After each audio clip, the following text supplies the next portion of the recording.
Tudo bem, pessoal? Vou iniciar aqui mais uma aula, tá bom?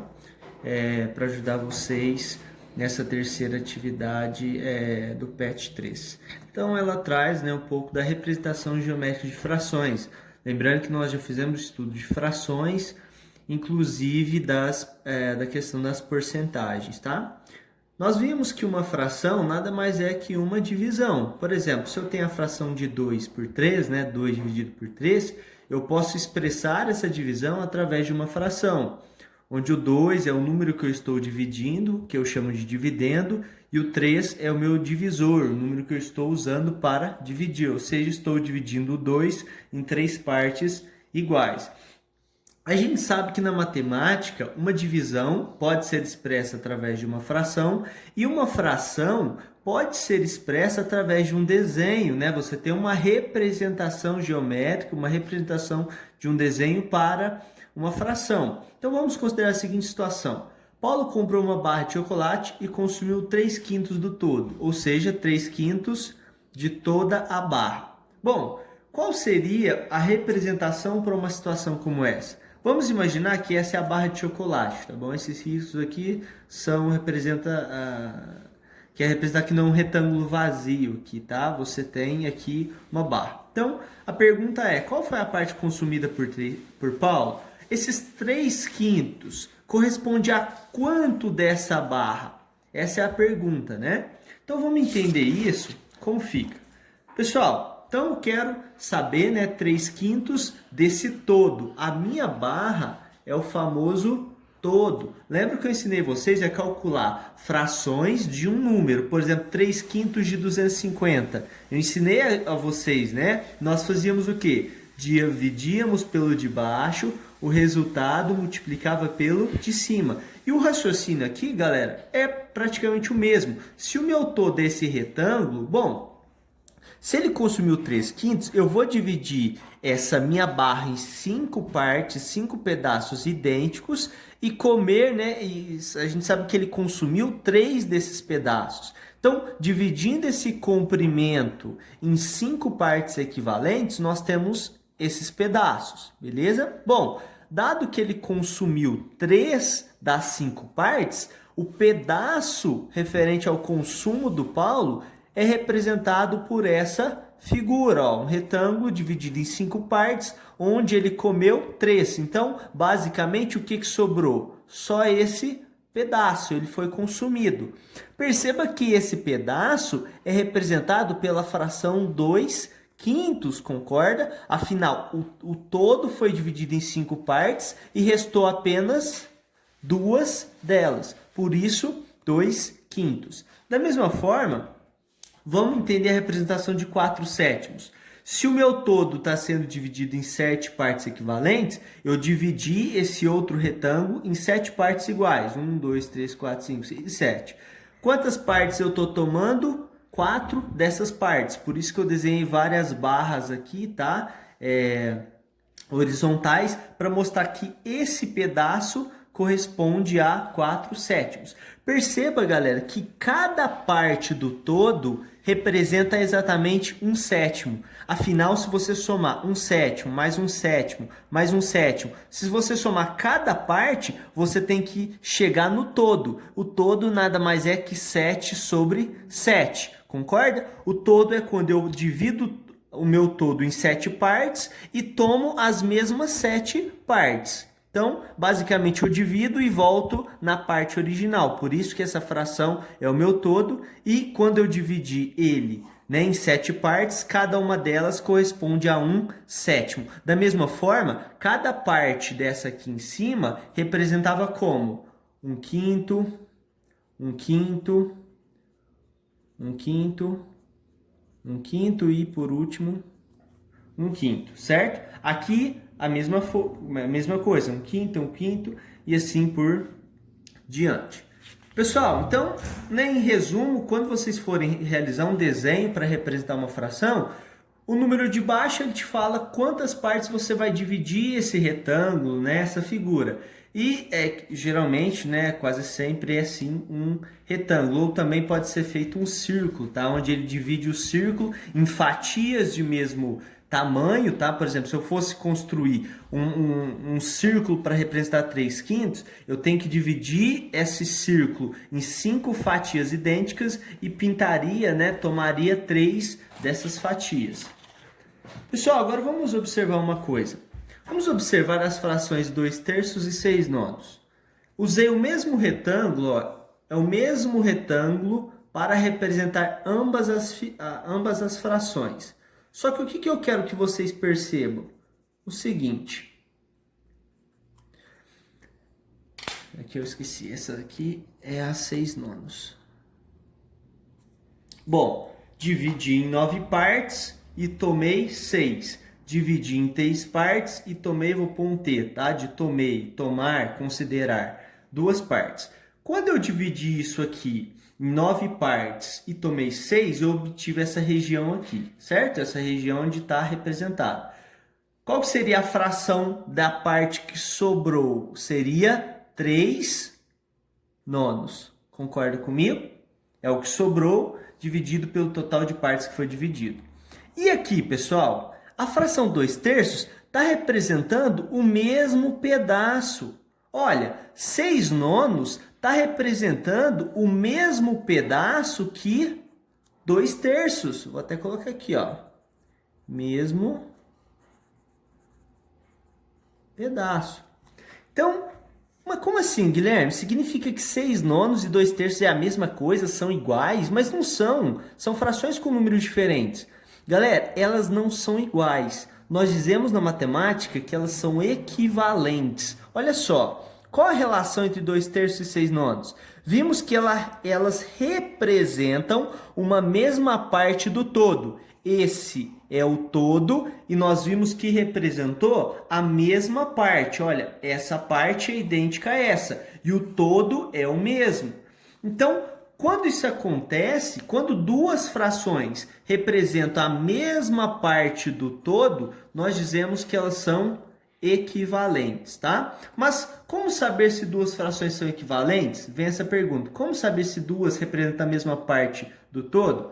Para isso, galera, é o seguinte, basta simplificar a maior, né, coloquei entre aspas e vou mostrar o porquê, e comparar as frações. Então, vamos na prática.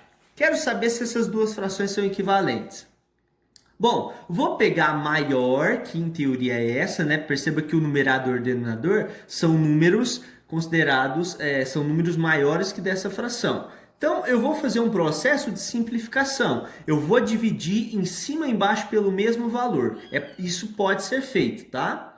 Pensa comigo, que número que divide o 6 e o 9 ao mesmo tempo? O 2 vai dividir o 6, mas não vai dividir o 9. Então, tem que pegar o 3. Se eu pegar o 6 e dividir por 3, vai dar 2. Se eu pegar o 9 e dividir por 10, vai dar 3. Olha só, quando eu simplifiquei, perceba que não dá para simplificar mais. A fração que eu cheguei corresponde à primeira. Logo, 2/3 é equivalente a 6/9.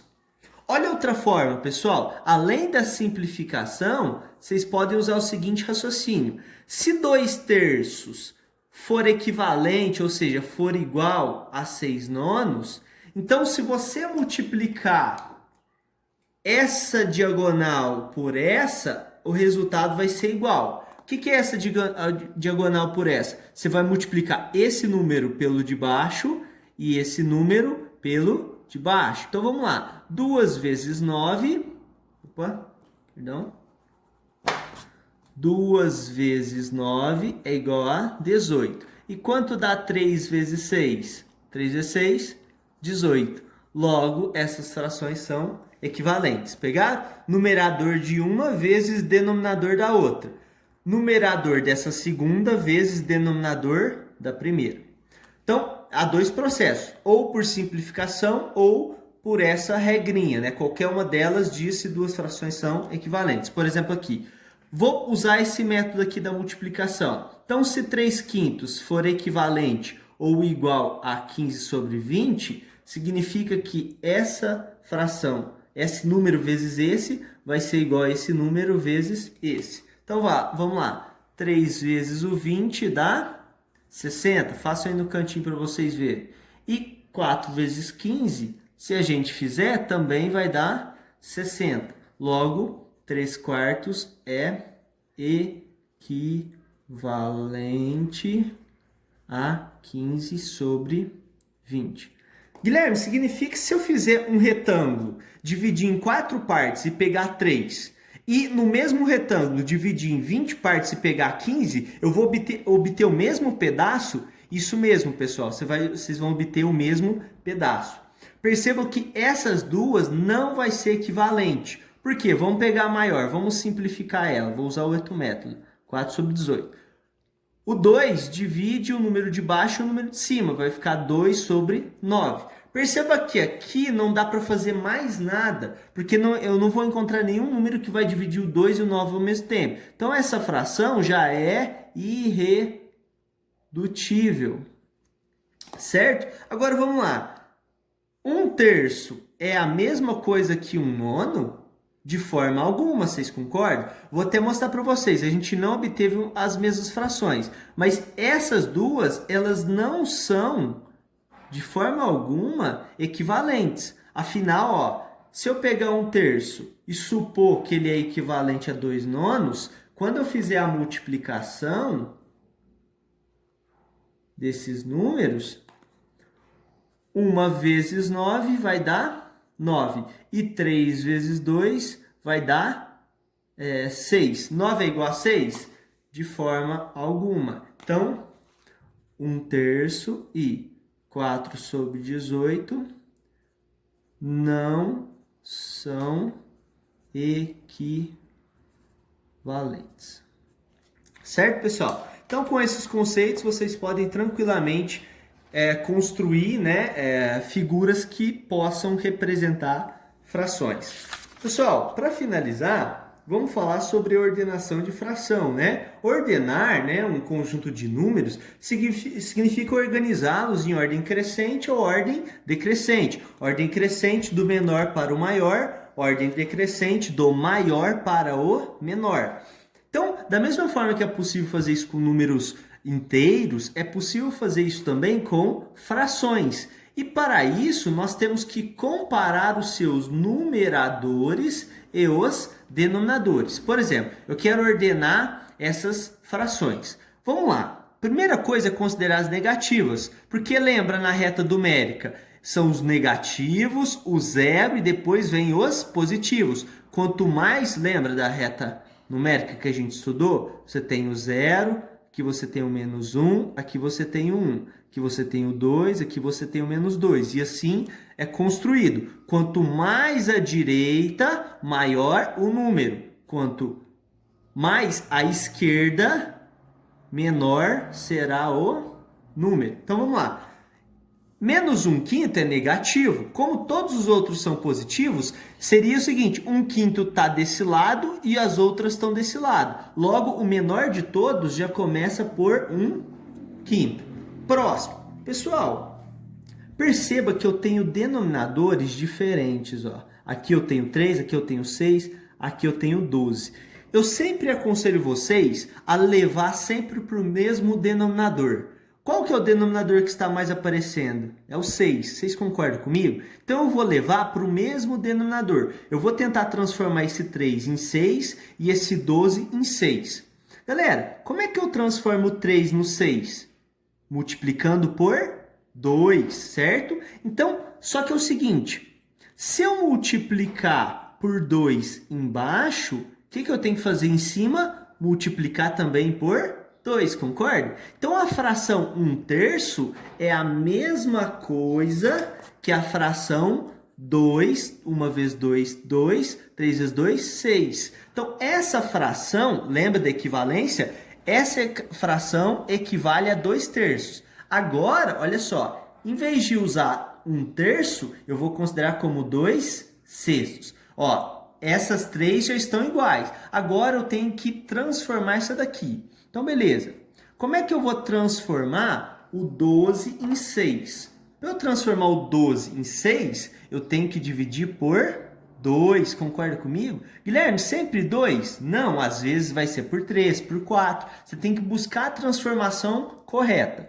2 dividido por 2, 1. 12 dividido por 2, 6. 2 dividido por 2, 1. Pessoal, então a fração 2 sobre 12 é equivalente à fração 1 sobre 6. Então essa fração equivale a 1 sobre 6. Agora vamos lá. Tá tudo no mesmo denominador. Na verdade, esses números correspondem aos seguintes números: 2 sextos, 5 sextos, 4 sextos, aquele menos ali eu já coloquei lá, então não vou considerar, e a última é 1 sexto. Agora, pessoal, já que eu coloquei os mesmos denominadores em todas as frações, agora é só classificar de acordo com o numerador. Quanto maior o numerador, maior a fração. Quanto menor o numerador, menor a fração. Quem que é maior, 1 ou 2? Claro que é o 2. Então, a próxima fração nessa sequência tem que ser 1 sexto. Concorda comigo? A próxima é o quê? 2 sextos. Tá vendo que eu organizo de acordo com a sequência dos numeradores, né? Quem for maior vai mais à esquerda, à direita. Quem for menor vai mais à esquerda. 1, 2, depois vem o 4 e depois o 5. Então aqui fica 4 sextos e por último fica 5 sextos. Mas Guilherme, você não mudou? Em vez de 2 sextos, não era 1 terço, pessoal? São equivalentes, né? Se você pegar na calculadora e dividir 1 pelo 3, vai dar a mesma coisa, 1 pelo 3 vai dar a mesma coisa que 2 dividido por 6, representa os mesmos números. Então, essa sequência na ordem crescente, né, do menor para o maior, corresponde a essa sequência de números, certo? Pessoal, por hoje é isso. Me procurem, tá? Em caso de dúvida, e estou à disposição de todos. Um abraço.